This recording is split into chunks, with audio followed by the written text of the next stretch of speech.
vinda dele, a gente tem que agradecer enormemente à iniciativa do pessoal da UFSCar, que na verdade foi quem fez o primeiro movimento de trazê-lo para falar numa jornada de alunos lá, e ofereceu que a gente também aproveitasse essa vinda, essa saída da aldeia, para ele falar aqui para a gente também. Então é muita alegria ter ele aqui.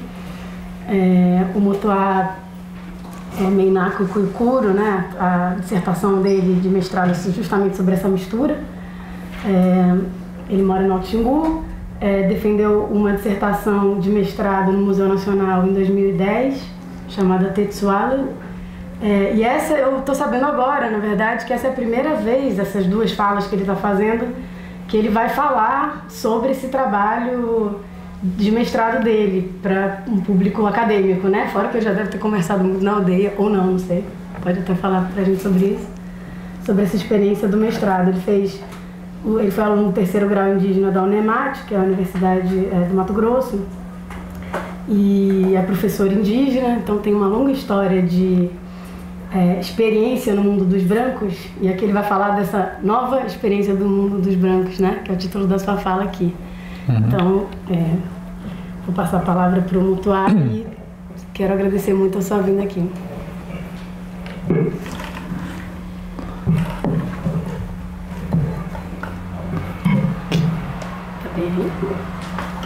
Ixi, Maria. Será que vamos deixar assim? Acho que você não precisa ficar muito bem. Boa tarde a todos e a todas que estão aqui presentes. Quero agradecer o convite também para esse encontro aqui para falar da minha experiência. E no início do mês eu estava aqui também, né? E participando de outro seminário que falava das políticas culturais e os povos indígenas. E que fico feliz também de estar aqui de novo, e na USP e São Paulo, e que para chegar aqui não é fácil. Sempre faz longa viagem para chegar aqui, né? Meu Deus, que chato isso. Chato. Você já consegue?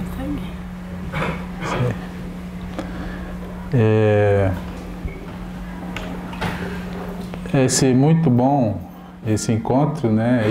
A minha fala aqui sobre a minha dissertação de mestrado, e é uma nova experiência para mim, para nosso povo. E isso começou quando eu conheci esse interesse de estudar, falar português. Começou quando eu conheci meu avô Narro, que na década de 30, na época do Serviço de Proteção aos Índios, SPI, tinha esse programa do governo que era ocupar o interior do país, que onde teve a expedição de Roncador Xingu, que ele teve esse contato desde criança. Ele conseguiu sair para posto de atração do SPI, onde conseguiu falar, aprendeu um pouco de escrever, falar português. E quando eu conheci meu avô,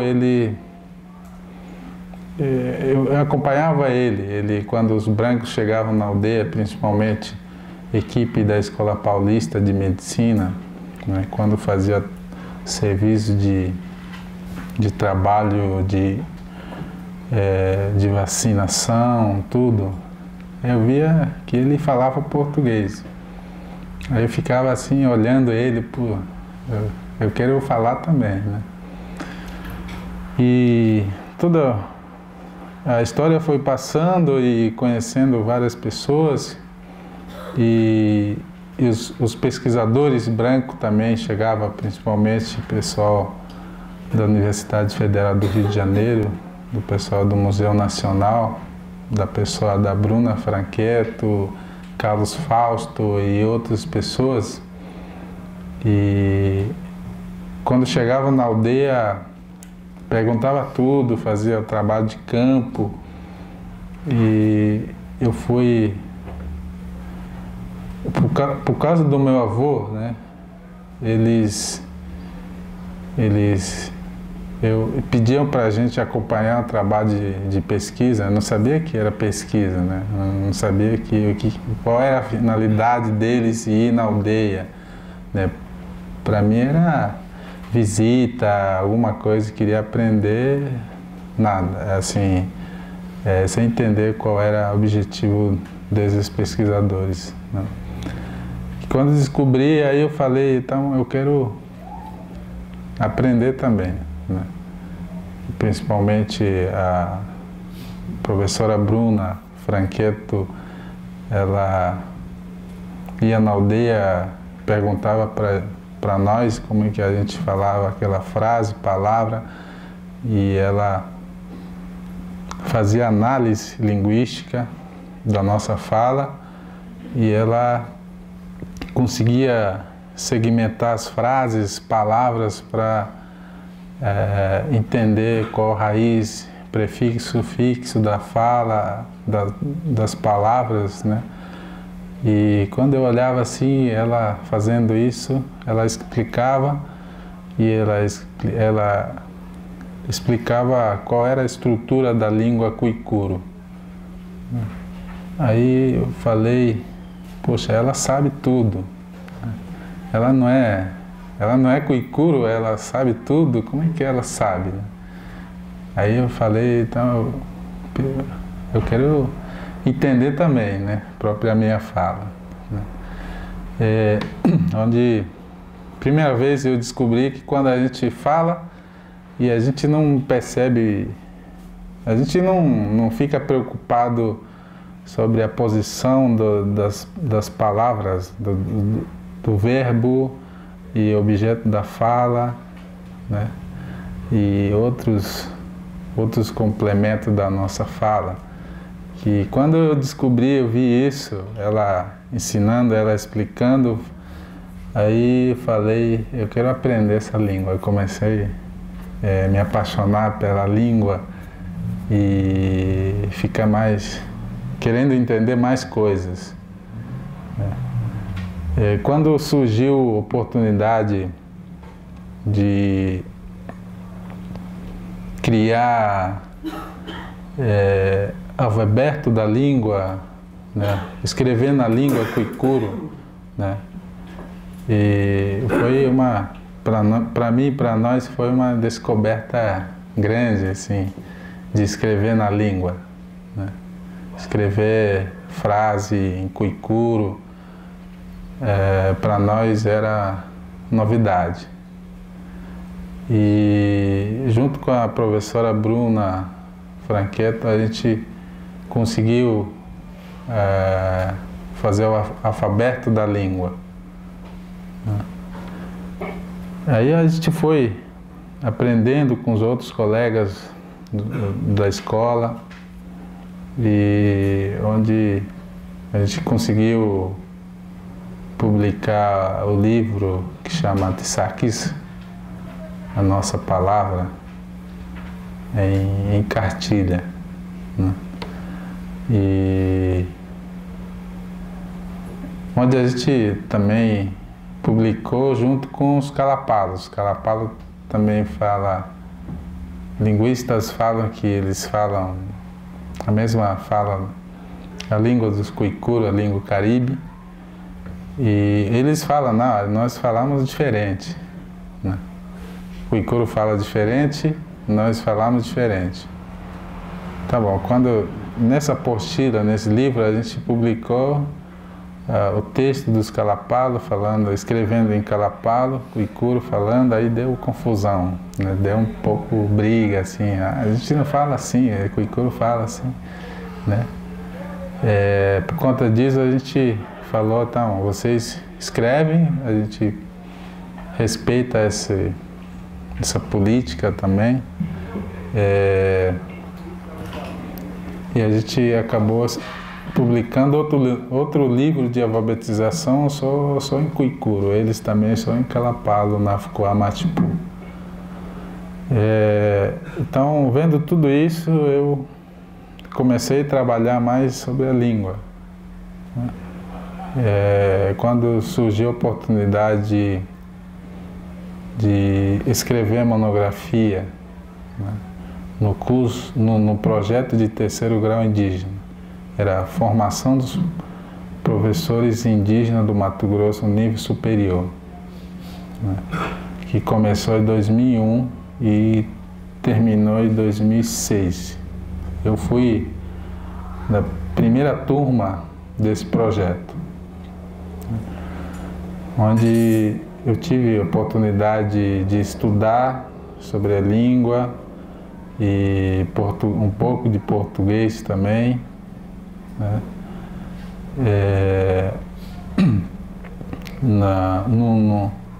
Para concluir o curso do terceiro grau indígena, eu durante a aula, durante a experiência na aldeia, eu descobri que a língua cuicuro, quando fala sobre coisa animada, coisa inanimada, a gente fala,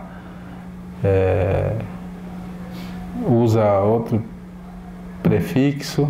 Quando fala outras coisas, fala uma partícula. E aí eu falei, então eu vou pesquisar essa língua para ver a diferença, né? E na escola, assim, com os meus alunos, assim, uns jovens de 15 anos, a gente estava escrevendo assim na língua, os livros na língua, né? Os livros, os papagaios, né? A gente fala quaco, papagaio. Quando está muito papagaio é quaco, có. Aí aparece có, uma forma de plural. Quando fala mesa, a gente não fala mesa, có, né? Aí, sim, sem perguntar, não, os alunos falaram, a gente não fala bola, có. A gente fala bola, turrugo, né? Turrugo, aí a gente começou a analisar e vi que tinha diferença, né? Aí quando eu vi isso, fiquei cada vez mais animado de estudar essa língua. Aí eu escrevi sobre isso, falando um pouquinho como é que funciona. Isso foi no TCC, na minha monografia. Depois eu queria, quando a gente terminou, eu queria continuar estudando. E também quando a gente estava fazendo esse curso de terceiro grau indígena, licenciatura específico para formar os professores indígenas de Mato Grosso, de outros estados também. E durante esse curso teve visita do pessoal do Fundação Carlos Chagas, de São Paulo, que eles tinham programa conveniado com a Fundação Ford, que eles tinham uma bolsa, cada ano lançavam um edital para estudante indígena, os quilombolas e os brancos que têm baixa renda, que têm pouca oportunidade, poderiam concorrer a essa bolsa para estudar na universidade, fazer mestrado, doutorado. E eles passaram cartaz para nós. Eu, quando terminei isso, ficou comigo, guardado. Eu falei, um dia eu terminar, eu vou procurar essas pessoas. E realmente eu fiz isso. Fiquei atento no edital, né? Aí em 2007 e teve edital para mandar pré-projeto, um monte de coisa para concorrer a essa bolsa, né? Tinha 40 vagas para concorrer. E depois eu vi que tinha quase 900 inscritos para essa bolsa. E que eu fui atrás das formações, baixei os formulários, as coisas, modelos de projetos que eles pediam e falei com a Bruna Franqueto para me ajudar também a organizar a papelada, porque eu não sabia muito bem qual era, como é que eles estavam pedindo as documentações, né? E ela me ajudou a organizar e eu pedi para ela me mandar as bibliografias, né? Como é que fala? A revisão da literatura, né? Aí eu fui ali, a Bruna me ajudou a arrumar as coisas e depois eu recebi e-mail que eu fui pré-selecionado, né? Aí me chamaram para São Paulo e eu vim, a gente passou na avaliação e entrevistas, perguntavam se depois de estudo, se eu conseguisse estudar, depois eu voltaria a trabalhar com o meu povo, né? Falei que assim, eu vou fazer isso, eu vou estudar e depois que eu terminar eu voltaria para a aldeia, eu vou voltar para a aldeia. Aí eles perguntavam um monte de coisa. Aí depois fui embora, eu fiquei esperando mais um final da seleção. E aí depois eles mandaram que eu fui selecionado, né? Tinha mais 20 indígenas também estavam concorrendo.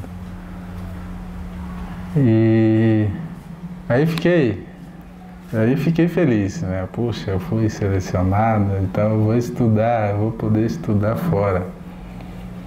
E aí eles falaram que eu podia escolher a universidade, né? Eles falaram várias universidades aqui no Brasil, o UNB, USP, o IVJ. Como eu já conhecia a professora Bruna Franqueto, eu falei, eu vou para o Rio de Janeiro, né? E aí, onde eu tive essa oportunidade de escrever a minha história, a história da minha família, a história da formação dos povos do Alto Xingu, né? Onde eu tive a oportunidade de ler vários livros que foram publicados, o próprio artigo da Bruna, Carlos Fausto, Thomas Gregos, que estudou os Menacos, Darcy Ribeiro, essas pessoas que Eduardo Galvão, todas as pessoas que passaram no Xingu, né? Mike Heckenberg também estudou muito sobre arqueologia do lugar na região do Alto Xingu,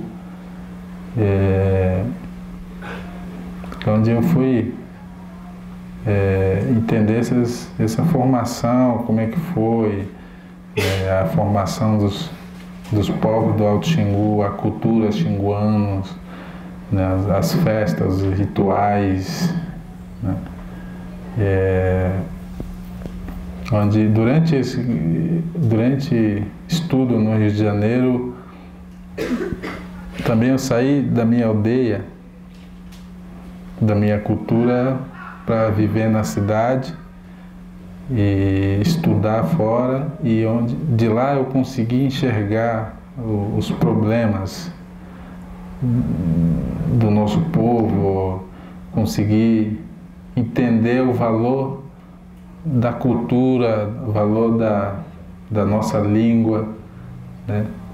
E quando voltei eu falava, puxa, a gente tem a cultura mais forte, cultura complexo, são nós mesmos que entendemos essa cultura, né? que precisávamos divulgar essa cultura para as pessoas de fora, as pessoas que não conhecem a nossa história.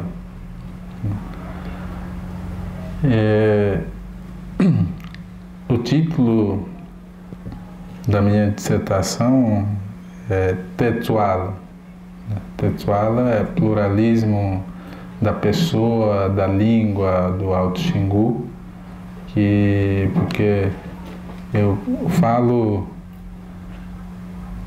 das misturas das etnias, mistura das culturas, costumes, crenças, né?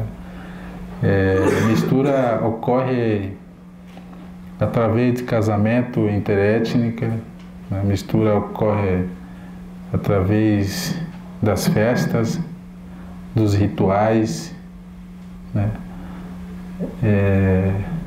Porque a Marina estava falando, hoje a gente estava conversando, ela falou assim, a gente estava falando sobre o piqui, né? Piqui e tal, tem 12 de piqui, que ela lembrou um nome que é Tucumádia. Tucumádia, a língua, não sei se era do Awiti mesmo, emprestado. Awiti emprestou da língua aroac, né?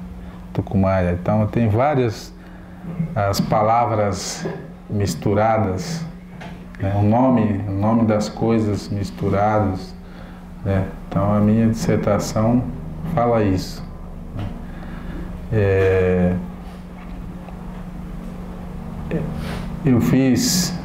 Eu entrevistei meu pai e minha mãe, porque meu pai ele é meinaco, fala uma língua aroac, minha mãe é cuicuro, falante da linguística caribe.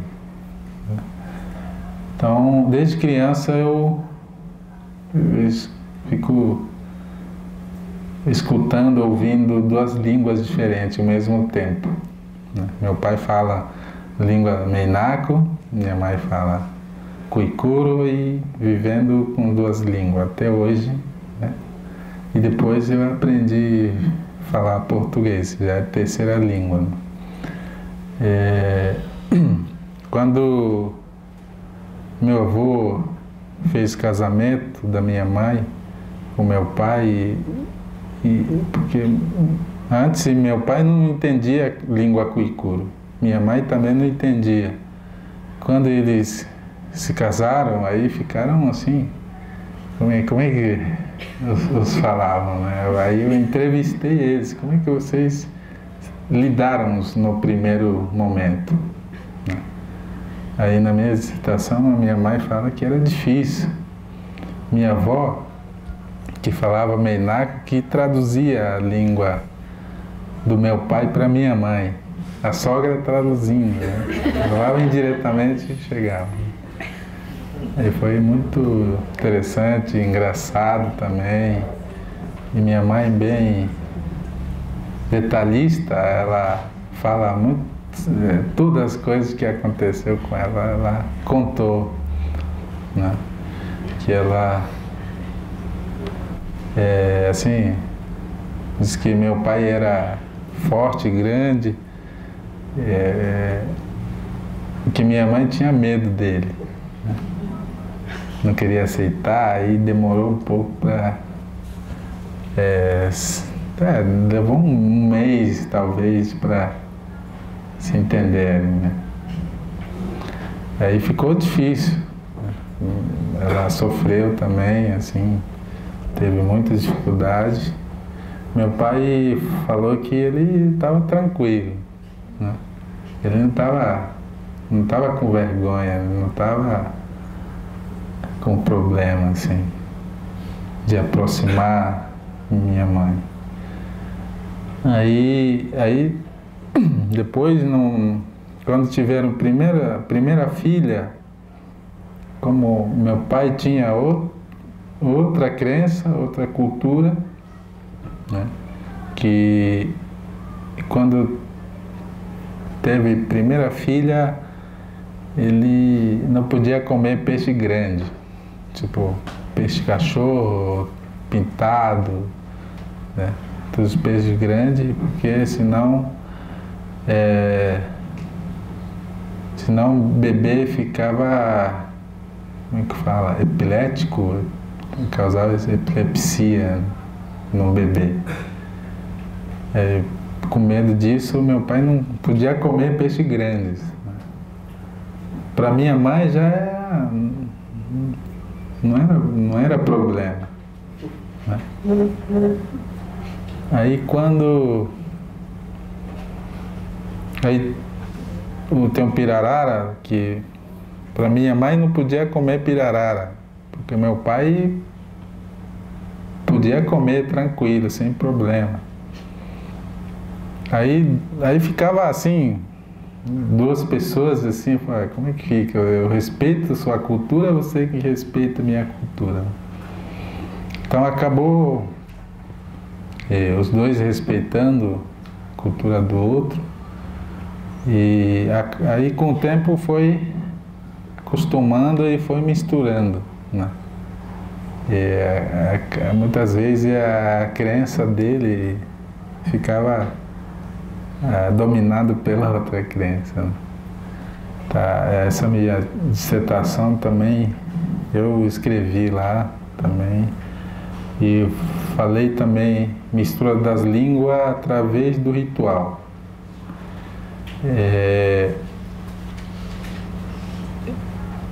Apesar que os Kuikuro contam a origem de determinado da festa, do ritual, maior parte dos cantos cantado em Aruaque.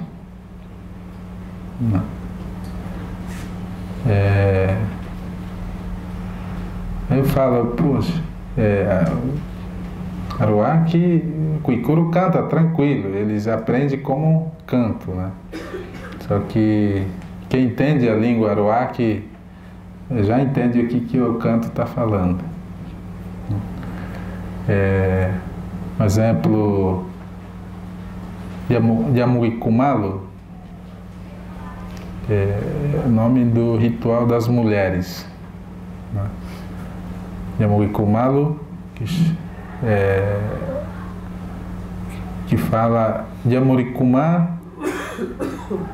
palavra, sufixo kuma, na língua aruaque o sufixo é aumentativo, né?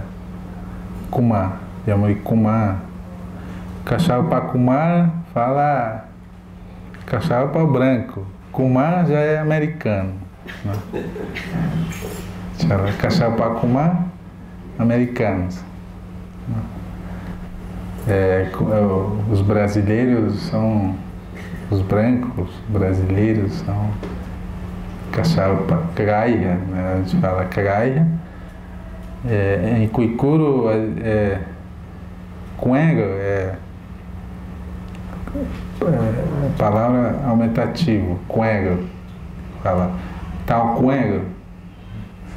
E a gente traduziu esse nome do filme que está passando aí, né? Que o nosso projeto permitiu para a gente fazer um documentário sobre Yamurikuma, que fala Yamurikumalo tradução a hipermulheres, né? Onde esse filme conta a transformação das mulheres em tcheque, né? Vira a mulher para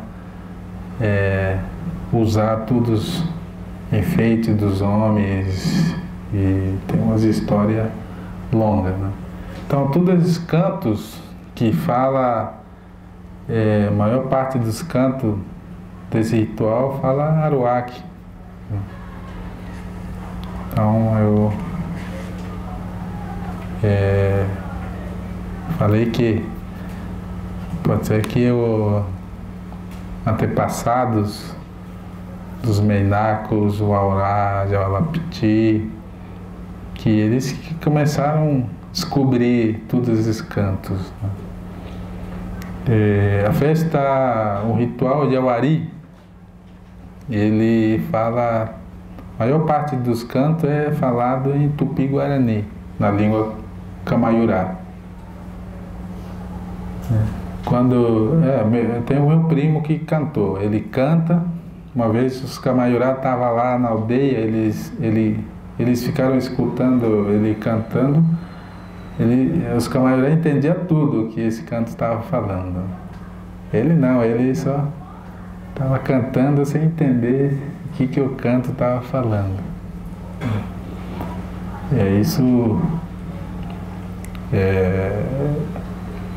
Isso é muito interessante para mim, para os pesquisadores que estão trabalhando hoje lá, né?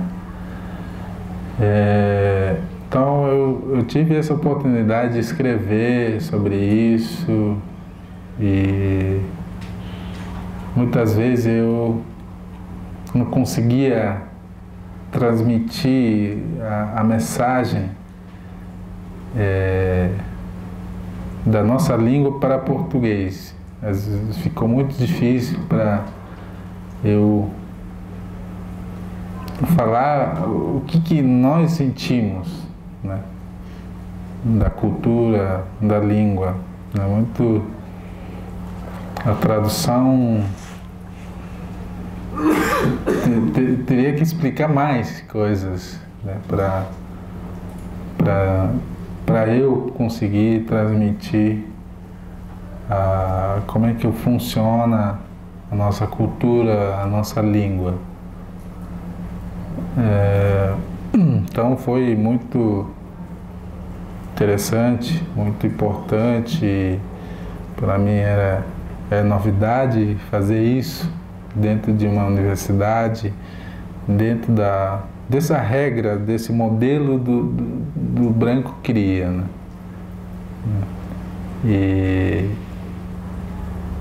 E você aprende, você entra na escola desde criança para você conhecer, aprender a vida, aprender muitas coisas, né? E o que para mim era novidade também, porque nosso povo ainda tem pouco tempo de contato com os brancos, né? E ano passado a gente comemorou 50 anos da criação do Parque Nacional do Xingu, que é 50 anos ainda, muito cedo para a gente entender essa complexidade da política, as teorias acadêmicas, né? Que é sempre falar por que os pataxós, que já têm quase 500 anos de contato, os caigangue, e hoje ainda não temos doutores pataxós, os caigangue, né? Eu falei, por que não aconteceu muito tempo? É que hoje muitos estudantes indígenas estão conseguindo entrar dentro de uma universidade, né? Hoje ainda tem essa pergunta para mim, essa pergunta sem resposta, né? Então, quando surgiu essa oportunidade para mim, eu falei, tem esse momento de a gente chegar e dialogar com os professores de universidade, os alunos, né? E outras pessoas que defendem a causa indígena. Então esse momento, essa oportunidade é muito importante para falar da nossa cultura, né? E contar junto com outros pesquisadores, né? Escrever um trabalho, falar da nossa cultura junto com fazendo parceria com os pesquisadores brancos, né? Isso está acontecendo hoje. A gente sempre está trabalhando com os professor Carlos Fausto, Bruna Franqueto e outras pessoas, e para a gente falar que a nossa cultura funciona assim, né? Então, eu tive a oportunidade de escrever sobre essas coisas, né? Mas eu falo também mistura das línguas, da nossa língua com português. Quando o pessoal que fala português, na reunião da aldeia, a gente fala muitas palavras novas. Português, fala na língua, mistura português, né? As palavras, existem as palavras que é difícil de traduzir, né? E a gente acaba usando essa palavra. Eu mesmo, às vezes, eu estou na reunião da aldeia, fico falando e eu fico misturando um monte de coisa, né? Aí as pessoas que não falam português acabam ficando... Para eles fica mais difícil de entender o que eu estava falando, né? Meu tio, os caciques, fala português, acaba falando um pouco uma frase no meio cuicuro, muito misturas. E na minha dissertação eu falei também sobre novos nomes próprios das pessoas. E hoje muita gente está misturando os nomes e pegando o nome dos brancos, branco que não conhece, o nome dos brancos conhecidos, né? O nome das pessoas famosas, né? Atores de Globo, essas pessoas, e acaba matando assim a lista do nosso nome próprio, o nome dos cuicuros. E isso também me incomoda muito, né? Porque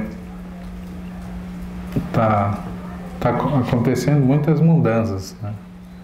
Mudanças e muitas coisas que mais velhos fica brigando com a gente, né? Nós jovens, e que somos vistos como agentes de mudança, e que eu sempre estão brigando, né? Estão tristes porque os jovens querem ficar igual o branco, né? Principalmente corte de cabelo, imitando o corte de cabelo do pessoal da cidade, né? Isso já é problema para nós, né? Eu falei um pouco sobre isso também. No capítulo 5 fala dessas misturas da fala, né?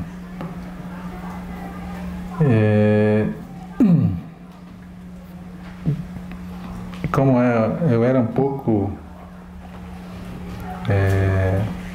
conhecia pouco, mas eu fui aprendendo e como é que era para escrever, né? Acabei escrevendo muito e primeiro assim ficou difícil para escrever. Estava escrevendo na língua, em cuicuro, comecei a escrever muito em cuicuro e depois tive muito trabalho também, deu trabalho para traduzir de novo, e foi, ao mesmo tempo foi bom para mim, né?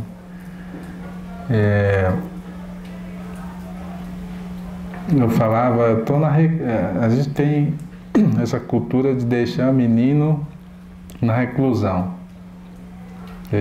Desde 14, 15 anos nossos pais colocam.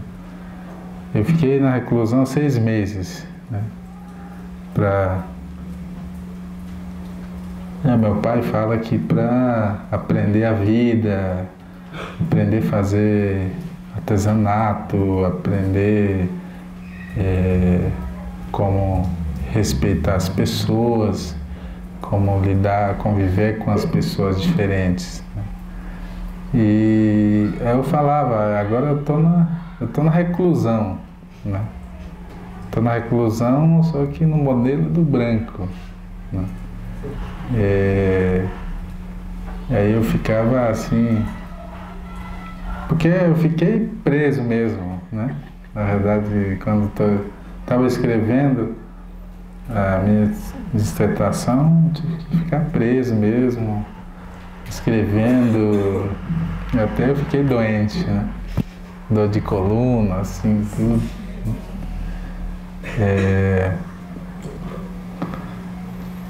Aí foi essa experiência nova. Eu sou primeiro Kwikuru, né? Primeiro Kwikuru mestre em antropologia, primeiro índio do Alto Xingu que eu tenho esse conhecimento, esse nível estou nesse nível de ensino superior. E tem outros colegas que estão terminando, outro colega terminou o mestrado na área de gestão ambiental, né? E outros colegas estão lá em Brasília, acabou de concluir o doutorado dele em linguística, né? Então está aparecendo, muitos colegas estão estudando, né? E que nós somos ainda pouco, né? Pouco no Xingu. Então essa formação possibilitou, e com isso eu consegui também espaço político dentro da aldeia, dentro do Xingu, que hoje eu quase não paro na aldeia, sempre tô ficando louco, assim, viajando ali para lá e para cá, muitas reuniões dentro do Xingu, fora também. Aí, com a ajuda de outras pessoas, falaram que nós podíamos priorizar as coisas, né? E hoje eu vim para cá por causa que eu nunca tinha falado sobre a minha dissertação. Aí essa oportunidade aqui podia ser primeiro falar da minha dissertação, dialogar com vocês, né? E por isso que eu aceitei. E porque antes tinha outra reunião lá no Xingu sobre o piqui, né? Tem um Embrapa que registrar o piqui em nome de um fazendeiro, né? Aí tem essa muita preocupação grande.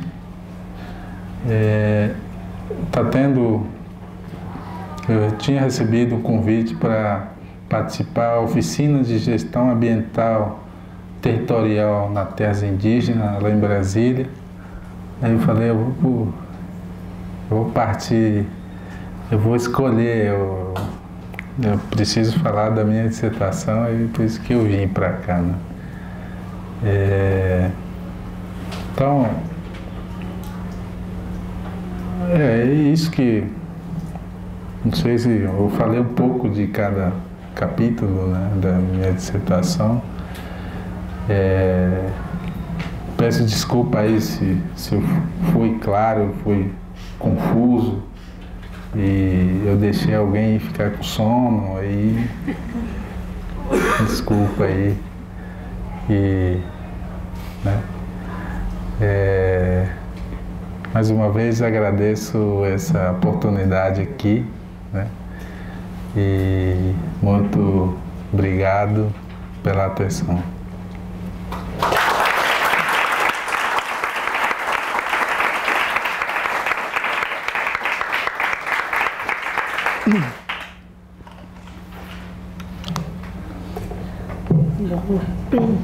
Obrigada, Mutual. Eu tenho que comentar? Não, assim. Dá vontade mais de ouvir os outros, mas eu vou só fazer um comentário bem rápido. Eu acho que o jeito que você apresentou, seu trajeto, né, seu caminho para chegar no mestrado, eu vejo como que tem duas coisas ao mesmo tempo acontecendo, assim, não é nenhuma, nem só uma, nem só a outra. Que é, por um lado, uma curiosidade que é pelo seu próprio mundo, que é despertado pela presença do outro, né, da Bruna, do Carlos, dessas pessoas que aparentemente não dava para saber o que eles estavam fazendo ali, mas eu vejo que a língua é um caminho de interesse, assim, né, como tem muito... Acho que tem muitos índios trabalhando com linguística, porque eu acho que é um caminho que aparece como... Não sei, acho que é um objeto interessante, assim, descobrir que a língua tem uma regra, né, tem um jeito que a gente nem se dá conta. Mas, assim, esse interesse pelo próprio mundo despertado pela presença de alguém de fora, que está mostrando esse interesse, e aí vontade de se apropriar dessa ferramenta, né, dessa técnica de conhecimento do branco. E, por outro lado, a descoberta de que essa técnica ela pode ser um caminho político de mostrar para o mundo, para fora também, né? Tem uma coisa de... É como se tivesse um serviço, eu acho, para você mesmo, de olhar para o seu próprio mundo de outro jeito, não sei. E também uma descoberta de que esse é um jeito que é uma linguagem para o branco entender sobre o mundo de vocês também. Tem um momento que você falou... Quando você voltou do mestrado do Rio, que foi no Rio de Janeiro você descobriu a força da cultura de vocês, do Alto Xingu, que você descobre que é só vocês de fato que podem falar sobre aquilo. Me dá uma curiosidade quase assim egoísta de saber como é que você lida, como é para você lidar com a literatura, com os escritos dos antropólogos. Tem uma coisa assim de que os antropólogos estão sempre querendo descobrir a história das coisas, né? Na sua dissertação você fala sobre isso. Para o branco as coisas têm uma história e para Kuikuro o que a gente chama de mito, que é história, é tudo a mesma coisa, né? Uhum. Tudo aquinha. E aí me pergunto como é que é para você essa relação com o que foi escrito, se é incômodo, se é uma informação a mais. Como lidar com as coisas que podem parecer opostas, assim, ou se não é um problema, isso. Mas, enfim, tem muitos comentários, assim, e eu só queria comentar que quando eu fiz a minha tese, eu também cheguei na aldeia depois e falei para os Auete a mesma coisa, eu fiquei reclusa, por isso que eu tô tão branquinha. E eu acho que é isso mesmo, eu acho que você fez um processo de imersão total, um processo de se apropriar fisicamente, inclusive, desse modo de ser e pensar o mundo dos brancos, que é o modo acadêmico, né? Assim. Então, é uma transformação corporal também. Acho que a sua metáfora, ela é... Uhum. Mas, talvez, assim, a pergunta seja um pouco da sua relação com a literatura, com o que foi escrito, como é que você lida com isso. Não sei se a gente abre... Acho que a gente podia abrir, né? E aí depois falo tudo, senão ficar respondendo um por um. Isso aí. Alguém aqui tem... Pega se tem mais. Você tem? Então vem cá, por favor. Acho que sim, porque tá gravando. Aí tem Gravando. uma coisa que vai ficar registrada.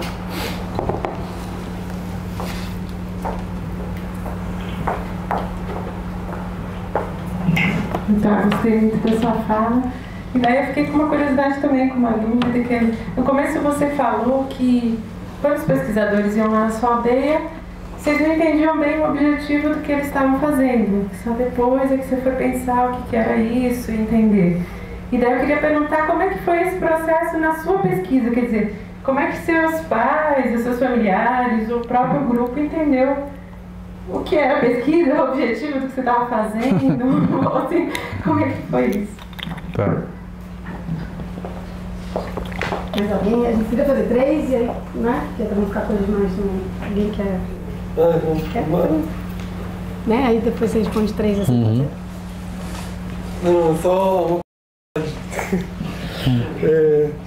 Não, é que você falou sobre a coisa dos cantos, né? Nas festas, que muitas vezes se canta a língua dos outros sem saber o que significa. Aí eu queria que você falasse um pouco mais sobre isso e como que você se relaciona também sobre essa ideia da música como um canal de comunicação entre povos diferentes e que se isso acontece também com a música dos brancos, como que vocês se relacionam? Tá. Pronto, aí fica, não fica coisa demais.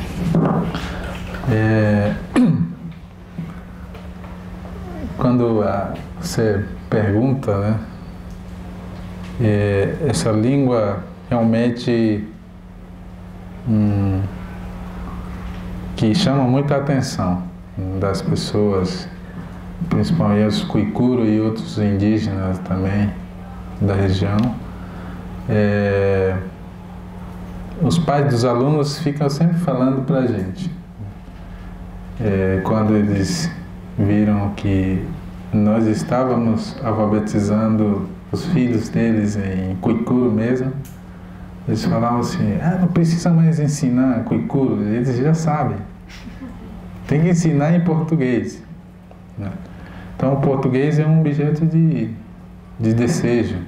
As pessoas ficam falando, eu quero que meu filho aprenda português e fale português. Como eu não tive oportunidade, agora meu filho tem oportunidade, ele precisa aprender. Hoje eles estão falando para mim, ele precisa aprender igual você, né? Você tem que ensinar os alunos a falar português. Então, por isso que tinha esse curiosidade também, desejo de aprender português, né? Para mim não era assim. Tem muita gente fala que aprender português para ele usar como conquista de poder de uma aldeia, né? O meu pensamento, o meu objetivo não foi assim, né? Eu tive essa influência mesmo de próprios pesquisadores, né? Aí eu acabei tendo essa oportunidade de escrever sobre a própria nossa língua.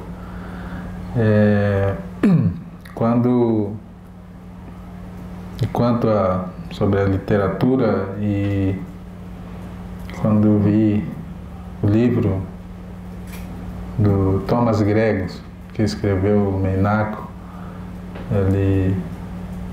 ele falava muitas coisas boas da cultura, como é que funciona a cultura, a estrutura da cultura Meinaco, né? E também quando eu escutei o cacique Afucacá Kuikuro reclamando do Carlos Fausto, né? Estava falando sobre namoro, coisa íntima do nosso povo, né? Thomas Grego fala muito isso, né? Isso ele não sou eu, não é eu também, os caciques também ficam incomodados. Assim, eu também acho a antropologia foi feita para aprender o outro, sobre a cultura do outro, e para eles tinha que aprender a cultura, a dança, como vive o povo, não falar do namoro, né? Como é que o índio namora, como é que o índio conquista a mulher, como é que o índio transa, todas as coisas, né? Já é demais. Né? E a gente tinha falado, então vamos fazer pesquisa também, como é que os brancos namoram. Né? E até tem os outros colegas que falavam, vamos escrever sobre antropólogos. Né? Falar sobre antropólogos, já que eles falam sobre o nosso povo, povos indígenas, então temos que descontar isso. Né? É isso que incomoda um pouco. Eu também fico vendo muitas publicações, principalmente de Tomás Gregos, e eu sei que não é para vender esses livros, né? Esses fotos que tiram na aldeia. A gente sabe que existe permissão, tem que pedir permissão para usar as fotos, usar artigos, usar várias coisas nesse mundo do branco, né? Senão não dá certo. Então, pensando nessa lógica, nesse modelo aí do branco, quando você tira a foto, você, antes de publicar, tem que pedir autorização, né? Isso não funciona muitas vezes sobre a gente, né? Isso também me incomodava muito, me incomoda, né? Eu falo com as pessoas, Carlos Fausto e Bruna Franqueto, outras pessoas também, e não proibindo, mas tem que ter essa autorização, né? Eu estou fazendo isso, sim, aquilo, se pode ou não, né? Se falar pode, né? Uma vez, Carlos Fausto queria publicar a fala do Chaves, né? Fala especial do Chaves Cuicuro. Aí fala para Cacique, eu estou fazendo isso. Aí eu falei, o Cacique falou, não pode. Então, todas as coisas que a gente fala dentro da nossa cultura, tem as coisas que todo mundo conhece, todo mundo pode fazer sem perguntar se pode ou não. E tem as coisas que tudo muito restringido, muito fechado, né? Muitas vezes aquele mestre de canto, mestre de conhecimento dentro da aldeia, ele conta somente para branco, né? Ele não conta para nós, né? Só se a gente perguntar, pagar para ele, ele conta. Quando o branco chega, eles adotam como parente, né? E convive com essas pessoas e acaba adotando como filho, cunhado, né? E acaba tendo essa relação mais próxima, acaba contando mais coisas que não é ele não conta assim para qualquer pessoa. Quando o pesquisador sai da aldeia e publica, já vira como público, né? Não era para fazer isso. Aí isso também gera também esse conflito, né? Isso também tem que a gente sempre está conversando, né, com as pessoas que fazem pesquisa de campo na nossa aldeia, né? Sobre a minha pesquisa, aí quando chegava lá na aldeia, eu ficava com vergonha de conversar com os mais velhos, né? não sei, isso foi tranquilo, assim, normal. Ninguém questionou o que eu estava fazendo, né? Eu fui assim meio aproveitando um momento que o pessoal fazia, conversava, como a gente tem hoje, temos uma associação, várias vezes, muitas vezes temos as reuniões das associações, eu fui gravando a fala das pessoas, né? Eu expliquei um pouco para meu pai, né, que eu tinha esse interesse de escrever a história deles. Também expliquei para minha mãe.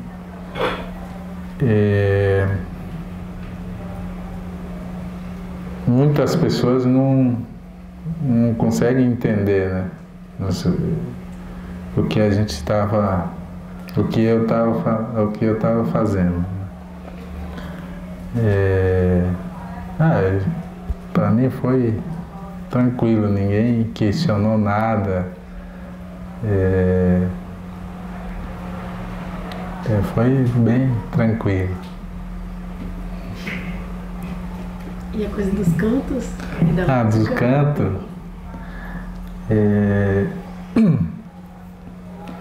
O canto se mistura assim quando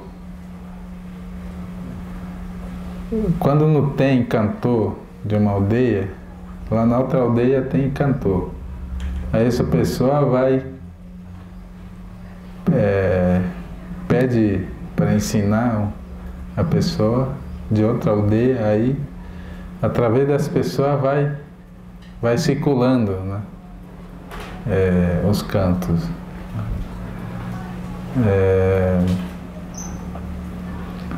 Quando tem festa, que a gente fala interétnica, e muitas pessoas, diferentes etnias, ficam cantando, e outros cantores que já têm esse domínio de aprender fácil, já pega, né? Já pega aí colocando mais dentro da sequência do canto que eles conhecem. Então, através desses encontros, dos rituais, festas grandes, através do casamento, né? Esse canto foi se misturando. Meu avô foi grande cantor, ele falava assim para mim. Quando eu aprendi, eu pedi para ele, na verdade, ele que falou para eu poder aprender o canto de Durré. Durré, hoje a gente traduz em português Tauarauaná, né? Tauarauaná é um ritual de peixe.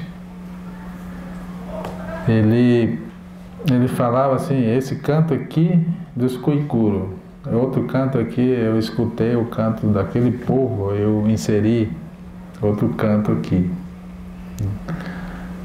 Assim, esse canto foi se misturando, né?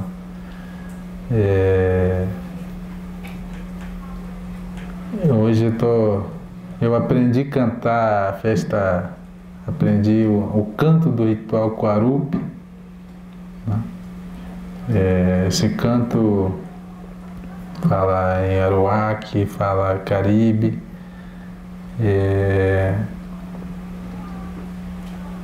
Eu penso fazer assim, análise de todos os cantos, né? Para fazer essa análise eu tenho que aprender qual é a sequência, qual a regra dos cantos. Voltar, né?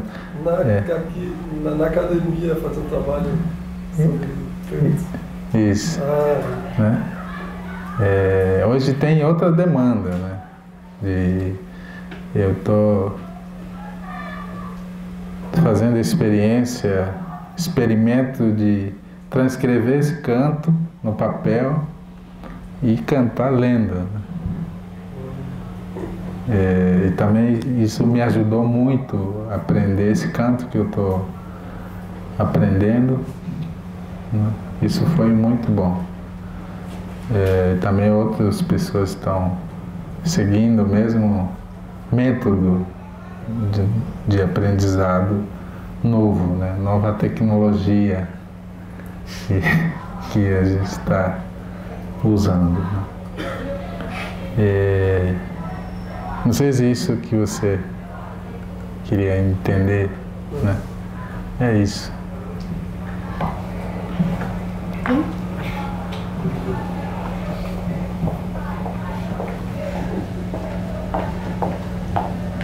Bom, primeiro, muito obrigada pela sua presença aqui. Meu nome é Rose, sou professora aqui. E eu queria te perguntar duas coisas diferentes. Primeiro, se o seu mestrado no museu correspondeu ao que você esperava de um mestrado. Como é que foi a sua experiência, não só de escrever a dissertação, mas de fazer os cursos, ter contato com os colegas? Como é que foi a experiência de fazer, de estudar, de fazer o mestrado, né? E a outra pergunta, que não tem nada a ver com essa, você comentou do Hipermulheres, do filme, né? Eu gostei muito desse filme, achei um dos melhores filmes que eu vi, não filmes indígenas, mas filmes propriamente, né? Uhum. E é um filme que teve um alcance muito grande, ganhou um principal festival de cinema no Brasil. E além desse filme, antes disso, entre os Kuikuru tinham sido produzidos 2 filmes, né, do Vídeo nas Aldeias, pelo menos, que tiveram uma grande repercussão. Aqui, por exemplo, eu assisti em festival de cinema, esses filmes. Eu queria saber como é que você vê essa questão do cinema, né, que está sendo produzido hoje, e como é que enfim, o seu grupo, as pessoas, né, recebem esse cinema também? Como é que eles, enfim, se assistem esses filmes, se gostam, se esses filmes têm, enfim, nas aldeias, a repercussão que eles têm pra gente, né, aqui fora. Uhum. Queria saber como é que você tem visto esse cinema indígena. Tá. Sim, primeiro interesse era ingressar no curso de linguística, né? Aí teve problema que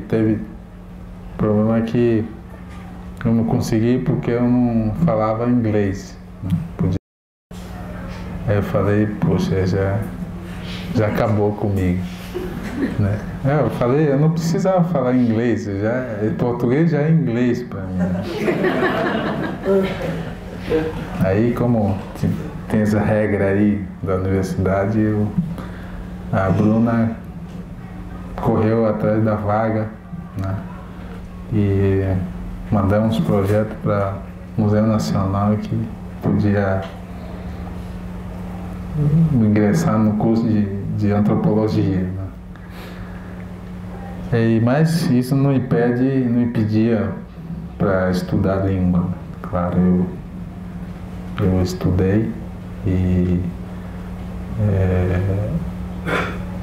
correspondeu, sim, do que eu queria, né? Eu tive vários colegas também, me ajudou também a entender, ler o conteúdo do curso, né?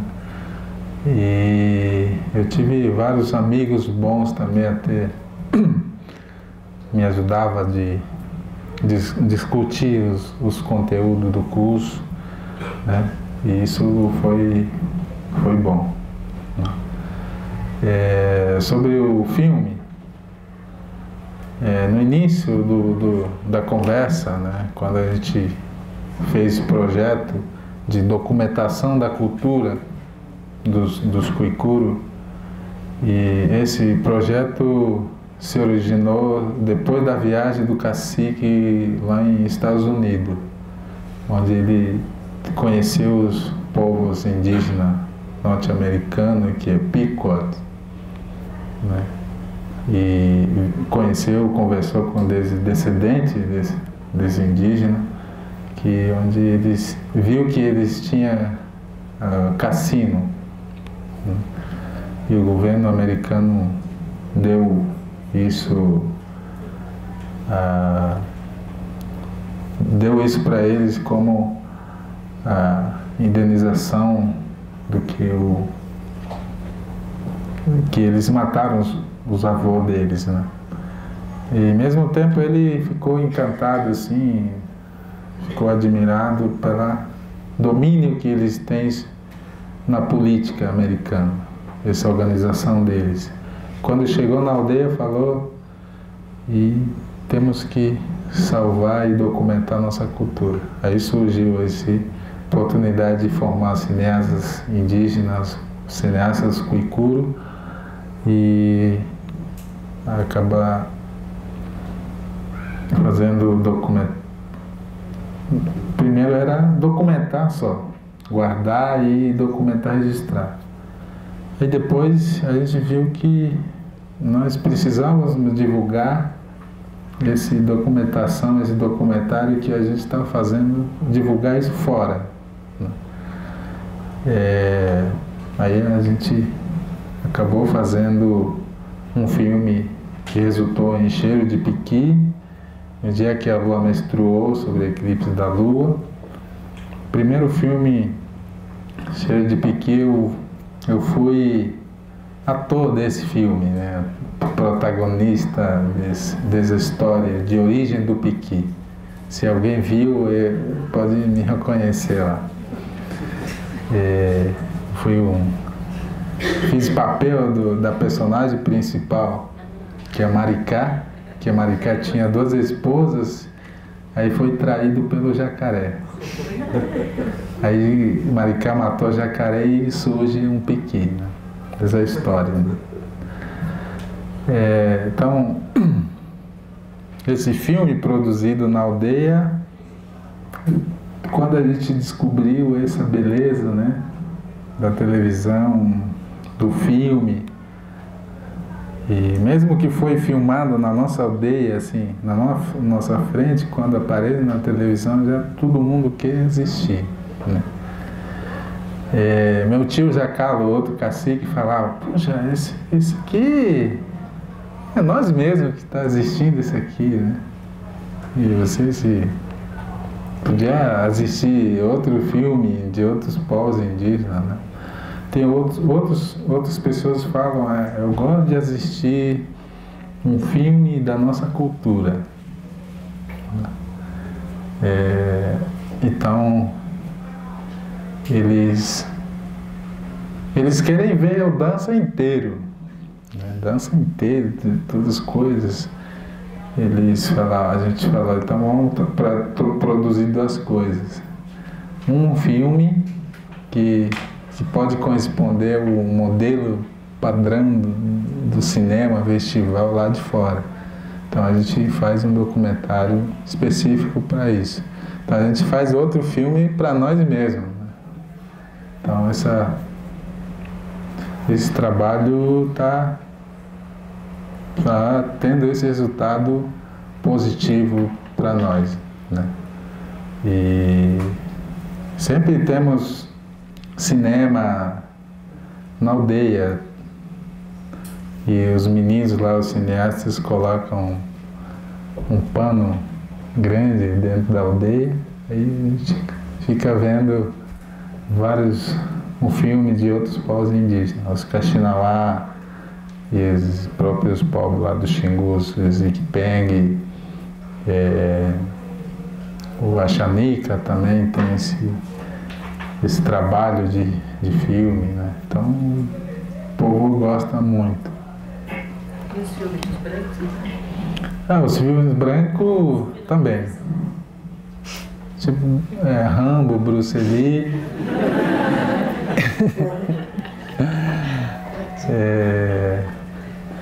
O que mais que eles gostam de? Eu estava assistindo esses dias lá com as pessoas da Odisseia, né? Grécia, cavalo que eles constroem, né, para matar outro povo, sofrimento dessa Odisseia no mar, todas essas coisas. Eu gostei muito. né? Contar, ver essa história, né? O pessoal gosta de assistir novela também.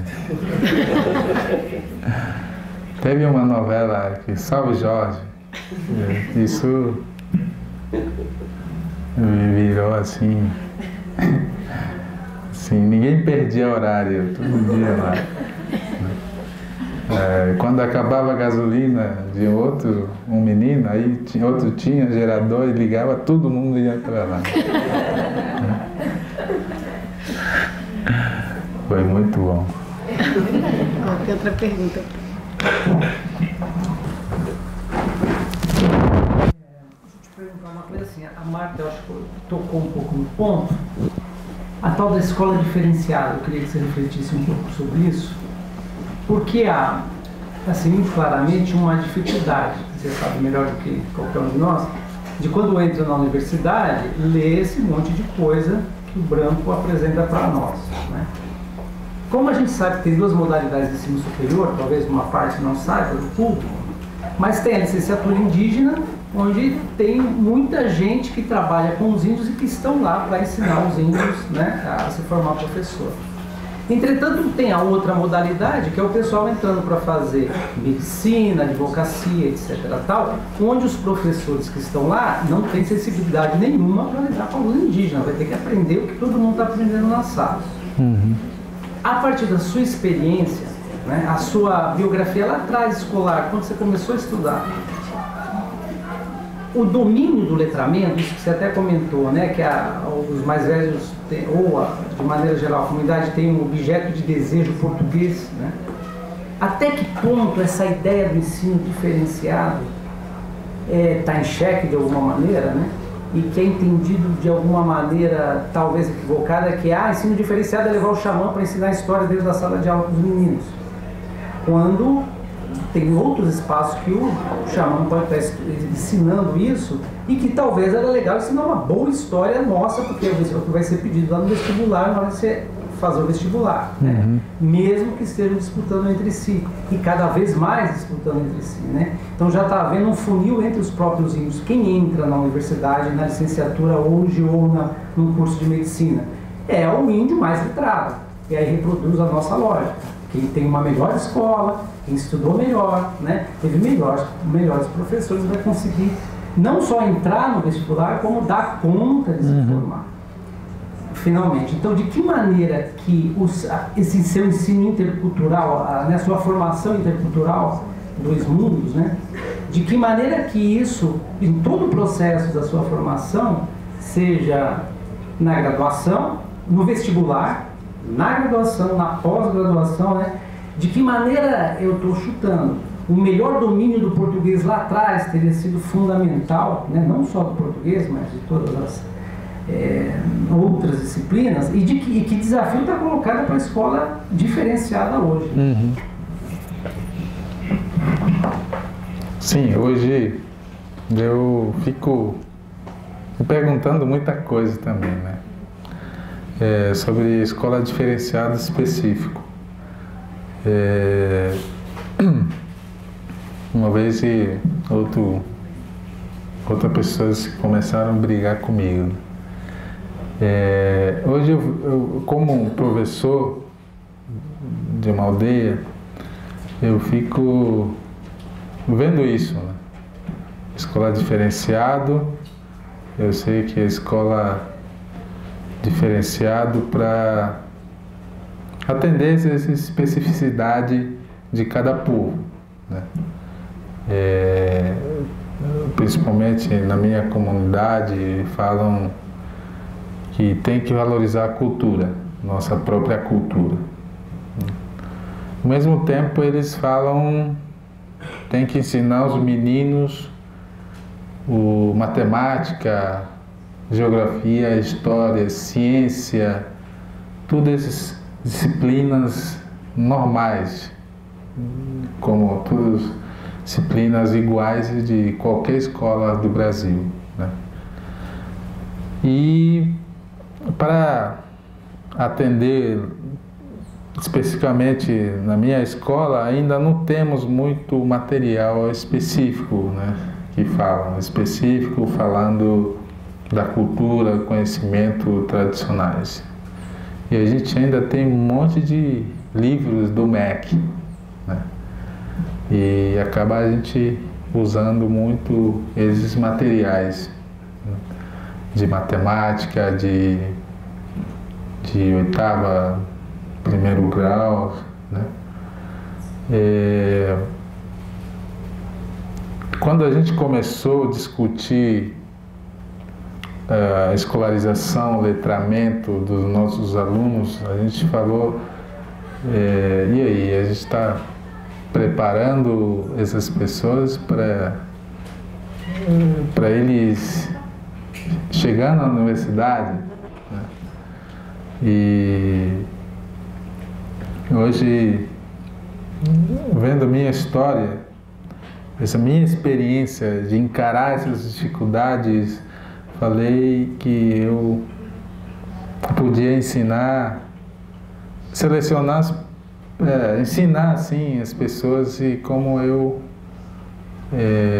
muitas vezes eu não conseguia, eu não tive a oportunidade de conhecer, que eu podia levar esse conhecimento, né, para os meus alunos. Durante formação, durante escola dentro do Xingu, eu não saí para fazer escola de primeiros ensino fundamental completo. Eu estudei dentro do Xingu mesmo, dentro da aldeia, não precisei sair fora, né, assim, ali em torno do Xingu. Eu tive essa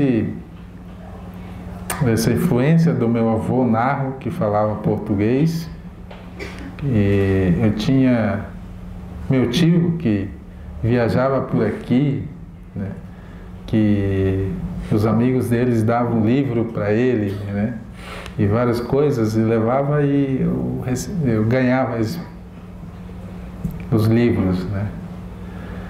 E eu, sem alguém me obrigar, eu me dediquei, desde que eu consegui descobrir a escrita, eu me dediquei a estudar mesmo, ficar estudando mesmo de português, matemática, e até que quando o professor de matemática do Unicamp, quando passou na aldeia, ele me avaliou como o melhor aluno da aldeia.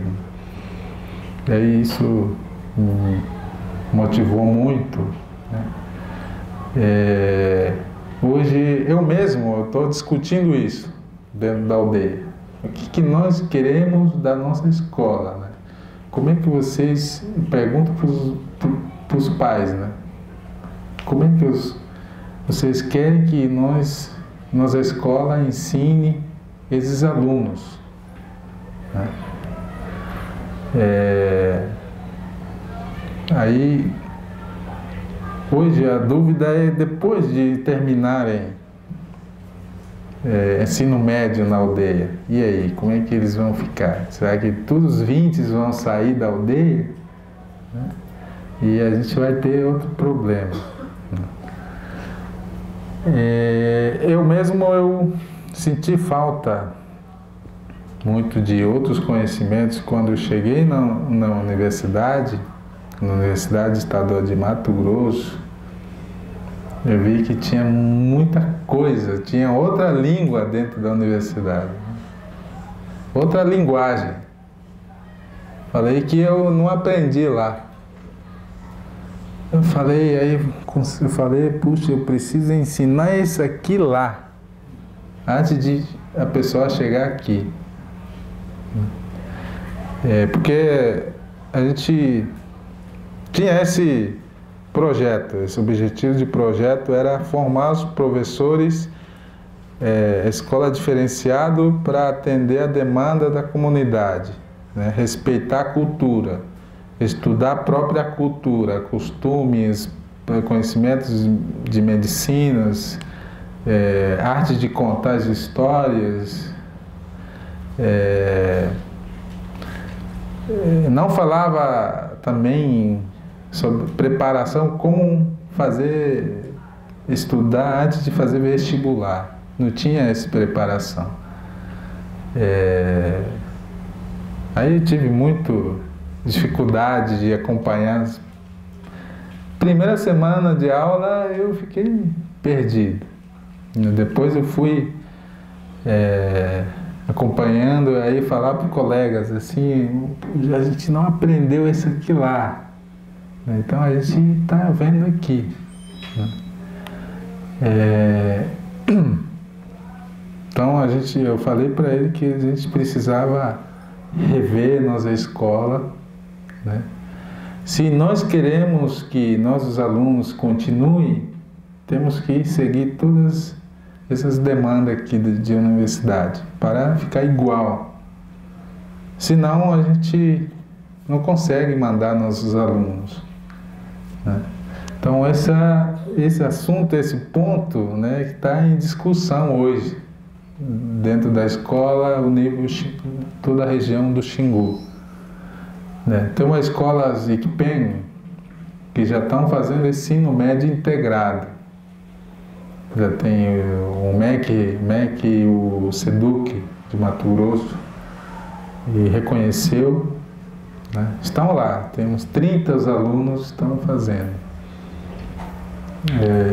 O problema vai ser como é que quem vai sustentar esse projeto depois, né? Aí vai ter outro problema. Lá na aldeia, dentro da minha escola, eu estou com essa dúvida na cabeça, né? Se eu vou mandar todos os alunos, se estão terminando.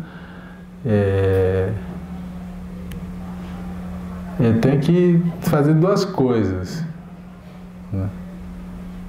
Atender ao pedido dos pais, né? E atender também os defensores da valorização da cultura, né? Aí fica duas coisas opostas, né? Outro quer que os alunos valorizem a cultura, outro fala que tem que aprender português para estudar lá fora, né? Como a nossa escola é nova, a gente está construindo esse pensamento, né? Tá, falando de mim, quando eu cheguei na Unemate, tinha outra língua, né? Que também foi, como falou, específico, diferenciado para formar os próprios povos indígenas, os professores indígenas, e muitas vezes não seguiu a regra normal de universidade. É aí que ficou pesado para nós. Quando terminei lá, a gente concluiu o curso lá em 2006. Quando eu entrei na universidade do Museu Nacional, já tinha outra linguagem, né? Falei, puxa vida, tem muita coisa, tem vários níveis diferentes, né? O professor fala lá, falando português, falando a linguagem antropológica, a linguagem que ninguém entende na rua, né? Muitas vezes o povo fica se enrolando, né? Aí eu olhava assim meus colegas, assim, muitos colegas não conseguiam entender. Eu ficava lá, imagina eu aqui, só de fora. Eu lembro ainda quando estava assistindo aula, fazendo curso de aula linguística sobre perspectivismo, né? Aí a professora estava lá falando lá tudo, ela pedia exercício para a gente fazer, né? Não lembro mais como que era, e eu fui fazendo certinho, né? Aí ela ficou, falei, pô, você sabe, como é que você entendeu, né? Ela ficou assim, teve esse choque, assim, ela, porra. Aí no final da semana ela pediu eu falasse, né, sobre o curso dela, como é que foi, tudo. E ela consegui ela gostar de mim, assim, como aluno, né? Isso, muitas vezes, nós indígenas carrega essa visão de índio incapaz, né? E isso, muitas vezes, é quebrado também, né? E as pessoas começam a respeitar. Então, esse assunto que você tocou, e isso está em discussão. A gente está discutindo. E aqui mesmo na cidade tem umas escolas que ensinam, principalmente as escolas municipais, né? As escolas de município de interior ali, que muitas vezes não prepara bem os alunos, né? Então, apesar que tens experiência de ter escola aqui fora, tem essa longa história, né? Comparando com a escola de Europa, assim, a gente vê que a ciência é a escola muito jovem aqui no Brasil, né? Isso, quando eu vi isso, fiquei triste, né? Assim, eu fui pesquisar por conta por que o Brasil não ganha o prêmio de Nobel da Paz, né? Eu fui pesquisar e descobri que o Brasil tem ciência muito jovem. Vendo todas as histórias, eu falei, imagina a nossa escola do Cuicuro, que tem 15 anos, né? Muito cru ainda. Mas a gente está construindo esse modelo de escola diferenciado, mas não temos que preocupar. Se a escola quer preparar aluno para continuar e depois continuar estudando lá fora, e temos que preparar currículo bem, temos que discutir muito com os pais dos alunos, né? Até muitas vezes formadores dos professores indígenas também não sabem, né? Até que ponto esse escolar indígena diferenciado atende, né? E hoje eu brigo muito com os SEDUC de Mato Grosso para eles se respeitarem calendário diferenciado. Isso tem que acontecer. Porque eles mandam os calendários diferentes, né? O calendário normal para respeitar os feriados nacionais, feriados municipais. Dentro da aldeia não funciona, né? Então isso eu consegui também, conseguimos mandar, né? Mesmo que eles não reconheçam o nosso calendário, a gente sempre está existindo. É isso. Tia, você.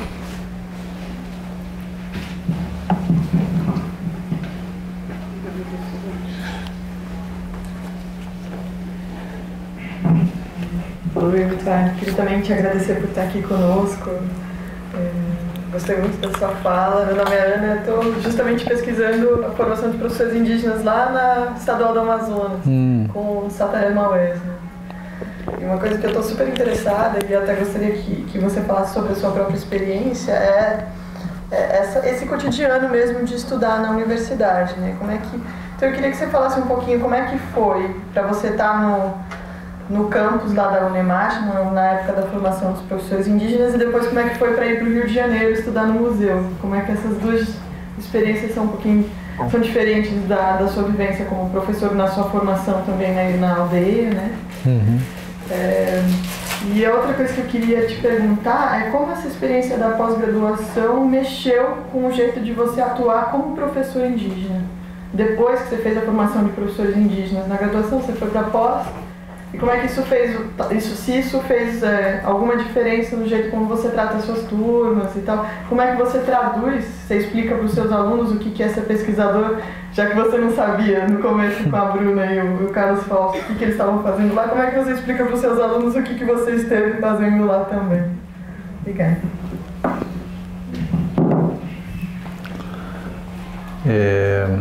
Não entendi no início. Da passagem pela Unemate e depois da passagem para o Rio de Janeiro. Foi o que você estava falando. Porque nós tinha terceiro grau indígena, né, que o projeto era formar os professores em nível superior e que nós fizemos um vestibular específico, né? Específico assim, um assunto. A regra era a mesma, né? Tinha fiscal lá, né? Que estava fiscalizando a gente no dia que a gente fez o vestibular. Através disso a gente passou para fazer esse terceiro grau indígena. Ali o objetivo é formar os professores para atuar na sala de aula. A gente fez isso. Durante esses 5 anos a gente tinha várias atividades para fazer dentro de aldeia, que era etapa intermediária, né?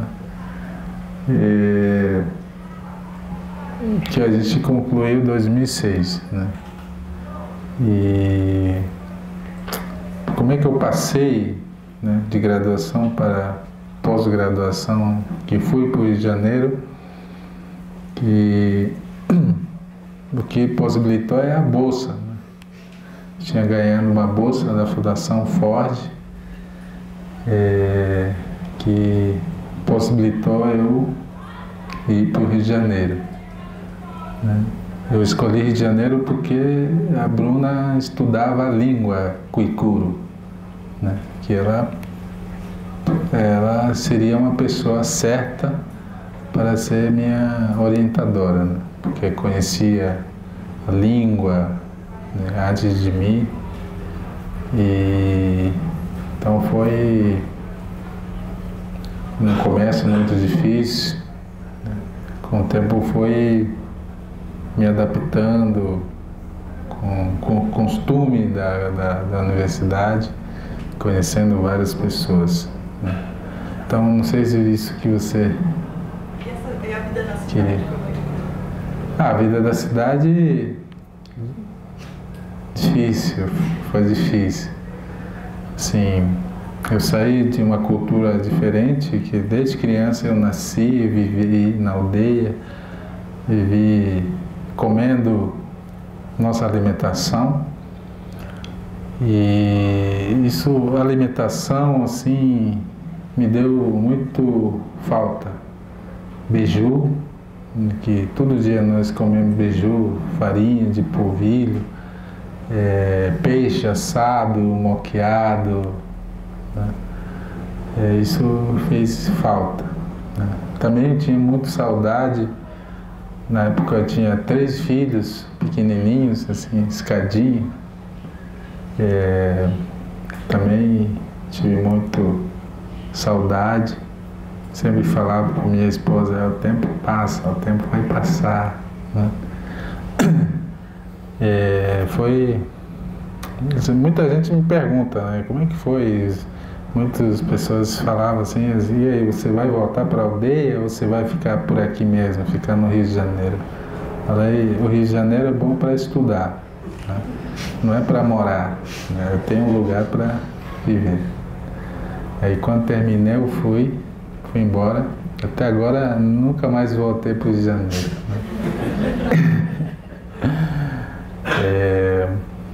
né? Foi isso, a vida foi na cidade mesmo, assim. Sobrevivência, assim, foi difícil também. É isso. Tá. tinha mais uma pergunta. Eu vou querer fazer uma pergunta depois também. Já vou me anunciando. A pergunta não, comentário. A pergunta tem a ver com o que você já falou um pouco antes, na pergunta não essa, mas na anterior. Eu sou também descendente de indígenas, minha bisavó era Guarani, Kaiowá, mas já viveu na cidade, índio já que viveu na cidade. E eu vivo um processo assim, um pouco contrário do que você vive, que é voltar um pouco para a cultura, né, mais indígena, do que o oposto. Você está conhecendo mais a cultura dos não indígenas. E eu fico me questionando sempre, e pergunto se você também tem esse questionamento, se é importante mesmo a gente estudar a cultura não indígena, ou vivenciar ela, né? No sentido de que quando houve a colonização, por exemplo, a religião foi uma coisa que foi forçada. Os povos indígenas, uma religião que não era deles. O modo de produção econômico também foi forçado, o modo de produção que não era deles através da escravidão. A gente sempre esquece que a ciência europeia também foi forçada, né? Nesse sentido. Eu vejo poucas pesquisas em relação a isso, na verdade. E aí me lembro, eu estou voltando agora de uma convivência com os Pataxó na Bahia, e aí pesquisando um pouco eu vi que na época da chegada dos europeus, os europeus conheciam apenas 30 plantas medicinais que eram usadas na Europa. E se estima que os povos indígenas, e os Pataxó também principalmente, conheciam 3.000 plantas. E usavam já 3.000 plantas. Né? E realmente, se você vê pesquisas científicas hoje, você tem toda, né, essa quantidade de plantas mesmo conhecidas, algumas já extintas até, desapareceram. Então a diferença de conhecimento é bastante grande, na verdade, né, se a gente pensar assim. E quando você pensa também que o pesquisador da USP, da Unicamp, da UFRJ vai para a aldeia, ele, de certa forma, está indo para uma universidade natural. Mas lá não tem os critérios que tem aqui, né, para o indígena vir e estudar, que são muito mais difíceis, como você falou. Parece que tem vários degraus aí para se galgar, e uma linguagem específica, que é a linguagem científica, né, que parece outra linguagem mesmo que não a que a gente usa no dia a dia. Eu chamaria até de uma linguagem burocrática, né, que embaça um pouco o pensamento, porque o pensamento indígena é muito mais direto, muito mais aberto. Então, a pergunta específica é isso. Você realmente acha que, por exemplo, hoje já temos indígenas alcançando doutorado, talvez até o postdoc já em determinado momento. Se a somatória de todas essas escolas indígenas, né, que estão se formando, que são escolas mais dentro da aldeia mesmo, que ensinam as duas línguas e também os costumes indígenas locais e a cultura local, se juntando tudo isso, a gente não pode pensar em determinado momento numa ciência indígena mesmo, né? Uma filosofia indígena, quem sabe. Quando você fala aí dos espíritos e tal, eu fico pensando na matemática. A matemática tem um conceito de número 1. Para o pensamento indígena é um conceito até difícil de entender, né? Essa ideia de que tudo tem dono, mas não dono no sentido de propriedade, tudo tem conexão com algo, né? Então, o conceito abstrato de uma coisa isolada, fica difícil entender. Eu mesmo hoje tenho dificuldade. Quanto mais eu estudo as culturas indígenas, mais eu tenho dificuldade de entender esse conceito, porque ele existe dentro dessa cultura aqui. E que seria difícil de pensar na cultura indígena, né? Essa coisa isolada, algo isolado. Aliás, a universidade vem disso também, né? Universidade une significa um só conhecimento universal, que me parece também uma grande falácia. Então é isso, a pergunta é saber se você acredita que a gente possa um dia ter essa experiência de uma ciência tipicamente indígena mesmo.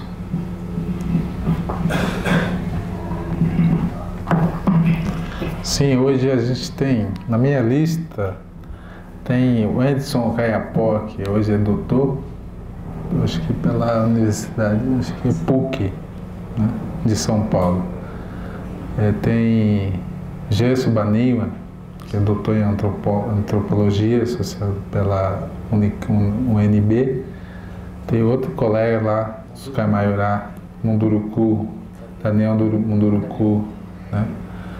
E tem Tonico Kaiowá também, conseguiu o doutorado em antropologia.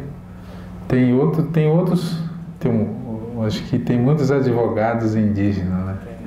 Tem mais advogados, né? Sempre eu pensei assim, convocar um um encontro dos pesquisadores, esses pesquisadores indígenas, ao nível nacional, para discutir exatamente o que você está falando, né? Isso também eu quero fazer um dia, né? Temos que trabalhar muito para acontecer. E isso precisamos, assim, dialogar com os professores de universidade, né? de UNB, todas as universidades do Brasil. Precisamos esse debate também de reflexão sobre essa demanda que está acontecendo hoje, né? Acho que tem o Rita Potiguara, também doutora em educação. Márcia Caigangue também está fazendo, tem vários colegas que estão se formando. Só queria um comentário, assim, tem a ver um pouco com o que você falou. Quando você falou agora na sua apresentação sobre como era difícil, coisas que você escreveu em Kuikuro, traduzir para o português, né? É um esforço de tradução. E a gente tem uma grande reflexão que a antropologia é um grande esforço de tradução, né? Um esforço de tradução de uma cultura em outra, e nunca tem linguagem suficiente para a gente conseguir dizer o que vocês sentem, pensam, o que é, nas nossas linguagens, que não são só o português, mas também a linguagem conceitual da antropologia, né? Aí você falou que... Aí você lembrou essa história do perspectivismo, mas quando você falou que você entendeu tudo, eu falei, claro que entendeu, porque bom, perspectivismo é justamente um grande esforço de tradução na antropologia para tentar falar, tentar se aproximar de um jeito indígena de pensar. Deveria ser mais fácil para vocês entenderem do que para a gente, no sentido de que é uma tentativa de se aproximar do pensamento de vocês. Mas é óbvio que é uma tentativa na nossa linguagem, que portanto já se torna uma estrangeira para vocês. E aí uma retradução da tradução, né? Um esforço duplo, uma loucura, né? Porque é um esforço da gente entender o negócio de vocês, e aí vocês têm que entender o jeito que a gente entendeu o negócio de vocês, que faz um caminho aí. E aí me dei conta que, na verdade, a tradução é muito diferente, né? A tradução que você faz quando você escreve sua dissertação é como se eu resolvesse falar da minha vida em inglês, só que pior, na verdade, em aueti, né? No sentido de que não é só... Acho que a diferença entre português e inglês é menor do que a diferença entre o português e o aueti, porque acho que os mundos que a gente imagina, vive, são muito mais diferentes. Então, a tradução que o antropólogo faz quando vai para a aldeia é muito diferente que a sua tradução para falar da sua própria vida na aldeia, né? A sua tradução ela envolve se apropriar de uma linguagem estrangeira, mas para falar do seu próprio mundo.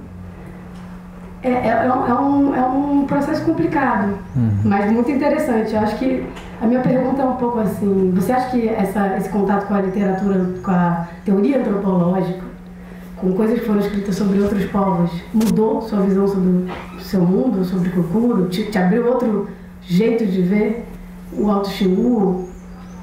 Ou foi um jeito, ou te forneceu uma linguagem para falar coisas que você já pensava? Sim. Sim, porque nós, né, dentro do Xingu, cada etnia pensa assim, somos diferentes do outro ali, a gente fala tiquinho, né, de outro povo, que a gente tem essa visão fechada, né? Kuikuro pensa diferente, tem a cultura deles fechado assim, só eles que podiam fazer, né? E politicamente, quando o parque foi criado, para todo mundo, sem diferenciar, né? Quando o branco olha assim, índio é tudo igual, né? Não tem diferença. Quando nós olhamos nós mesmos, tem divisão, tem divisão cultural, tem divisão social, tem divisão, espaço físico é tudo dividido, né? O Iti tem terra, tem um limite. Na nossa cabeça tem essa divisão. O Iti tem a terra, até ali, aqui não pode chegar, né? Kuikuro tem essa terra, Kalapalo, o Iti, tudo. Meinaco, eles têm a terra, né? Onde pode usar. E todas as coisas que eu tinha essa visão, né? Quando eu fui para o Rio de Janeiro, eu consegui ver de longe, né? O Xingu é único, o povo são únicos, né? E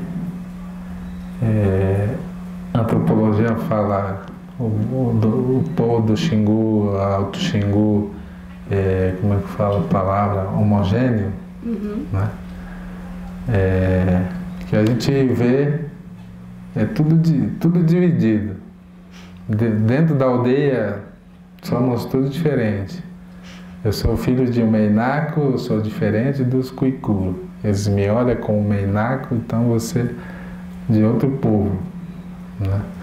Então todas essas coisas eu consegui entender, né? Como é que o pessoal olha isso, né? E tinha muitas pessoas faz tempo falavam, você é Kuikuro verdadeiro, ele é misturado com Kamaiurá e Meinaco, e sempre tinha alguém querendo ser Kuikuro puro, né? Mas quando eu vi que não tem, sempre tem várias etnias misturadas, né? Na minha história, na árvore genealógica que eu fiz, tinha Meinaco, Waurá, Kuikuro, Nafukuá, Kalapalo. Tem 5, né? Durante muito tempo, minha família foi se casando, se misturando, né? Então eu falei, não tenho tribo, não tenho etnia, então eu sou xinguano, né? Então, muita coisa assim, ficando longe da aldeia, eu vi várias coisas importantes, né? Que mudou minha visão, que mudou a minha atuação dentro da sala de aula. E antes eu achava que eu sabia muita coisa, né? Eu vi que não sabia de nada. E com a ajuda de mais velhos também, os caciques, eu fui construindo essa visão mais ampla. Quero só complementar uma última coisa, quer dizer, se alguém quiser fazer pergunta, pode. Sobre o seu comentário sobre a escola no Brasil ser jovem. Eu acho que é verdade, não tem como negar. A história da Europa é uma história da educação, né? A história do Brasil, o Brasil é jovem, né? Comparado com a Europa. 1500. Mas acho que a gente tem que... ele tem razão no sentido de que a gente está aqui para aprender das cotas, tem a ver com a gente descobrir outras forças, outros conhecimentos também, né? Então, não vamos ter vergonha da nossa juventude, nem se querer só seguir o modelo europeu e tentar desenvolver nossos modelos de conhecimento com vocês também, né? Assim, esse diálogo não pode ser só um defeito, tem que ser uma força, uma virtude também. Porque a Europa também está em crise.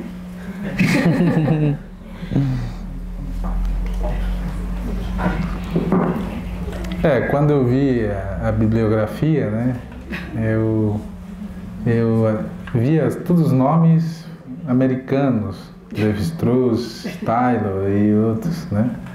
Outros grandes pesquisadores da época eram todos pessoal de fora, né? Eu olhava assim, cadê os brasileiros, né? Não tinha, né?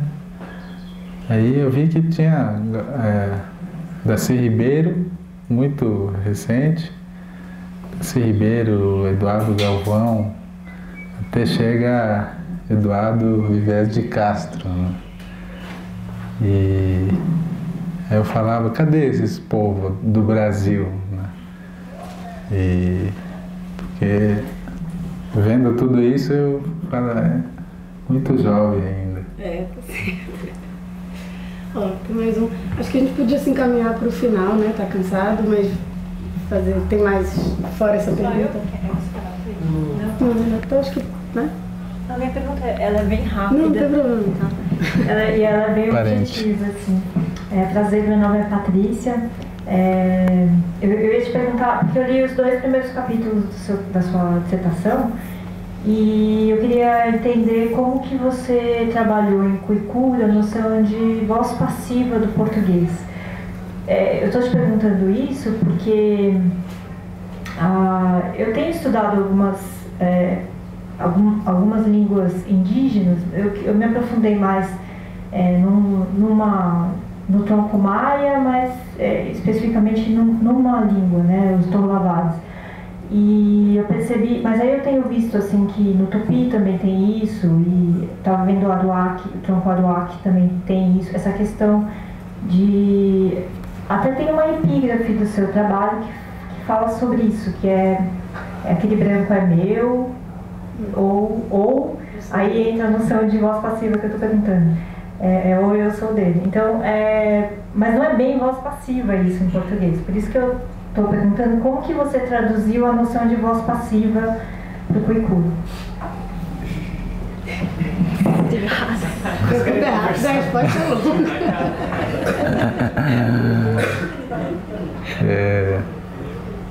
É difícil, né?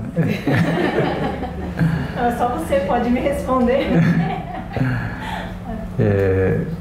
A voz passiva em Kuikuro também faz tempo eu estudei um pouquinho desse voz passiva ativo, né, português, que só para lembrar que fala macaco foi morto. Isso. Né? Macaco está comendo banana. Né? Isso não tem.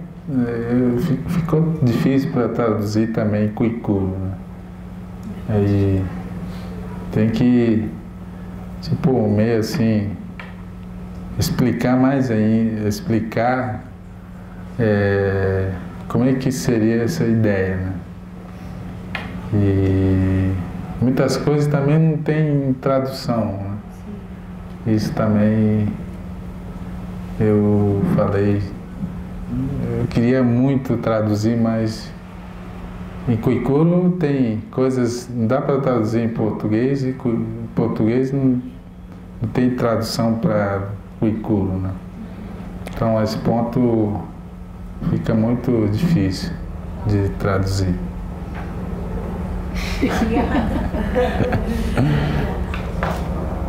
Bom, queria agradecer muitíssimo a presença de todos e, sobretudo, a presença do Mutuar. Como a Marta lembrou muito bem, é um momento especial para a USP receber você.